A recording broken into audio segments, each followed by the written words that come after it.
هو بابا بيزعقلك ليه يا ماما؟ هو على طول كده، ما هوش حاجه غير انه ينكد عليا. ما تخلي قعدتك حلوه بقى. الله.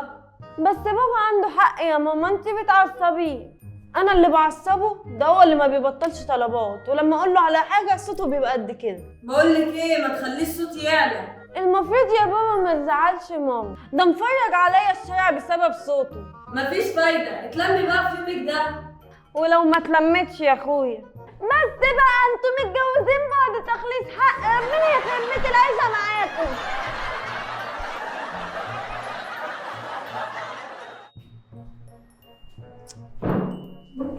هو العيش ده بيت هيتكل ويمشي على طول. ده انتوا عيال هبله هبله كامل. ما اسمعكيش تقلشي تاني. ماما عندي ليكي مفاجأة ما حصلتش.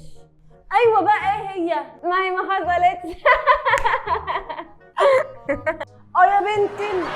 اي انا عملت ايه بس يا رب في دنيتي؟ مالك يا ماما متضايقه ليه؟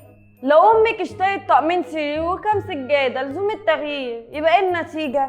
طلقك من بابا طبعا. هو حالف ان انا ما اجيبش حاجه، بس انا قلت اجيبهم افرح نفسي، وكده كده مش هياخد باله. ايوه، هي جت لحد عندي، ما انا كده كده محتاجه فلوس. اه يا ماما كملي، هو كده كده مش هياخد باله. هروح انا بقى اشيلهم قبل ما يجي.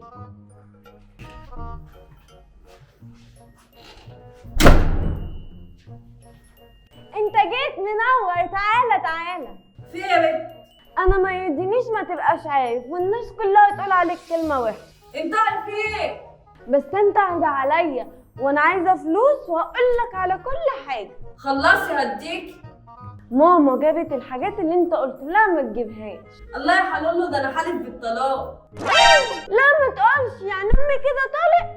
وهتاخدك معاها. يلا ارحموني منكم شويه. يا لهوي، عكيتها على دماغي. ادي اخرة اللي ينقل كلام الكبار. 200 جنيه شكلها تلعب ولا ايه؟ هنا هاتي الفلوس بتاعتي، انا لقيتها في ارض ربنا، ماليش دعوه. بقول لك ايه، هات، انا اللي سبتها على الكنبه. انا ماليش دعوه، اللي بيكون في ارض ربنا بتكون بتاعتي اللي لاقاها. ايه يا بنت منك ليه صوتكم عالي ليه؟ تعالى يا بابا شوف، بنتك مش هي تديني الفلوس بتاعتي، بس انا يا بابا لقيتها في ارض ربنا، يبقى كده مين اللي هياخدها؟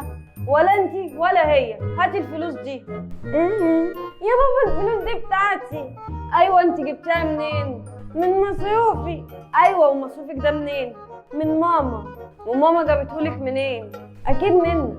خلاص يبقى الفلوس فلوسي، واكتمي انتي وهي. الله يخرب بيتك، ده انا مش هسيبك النهارده. يا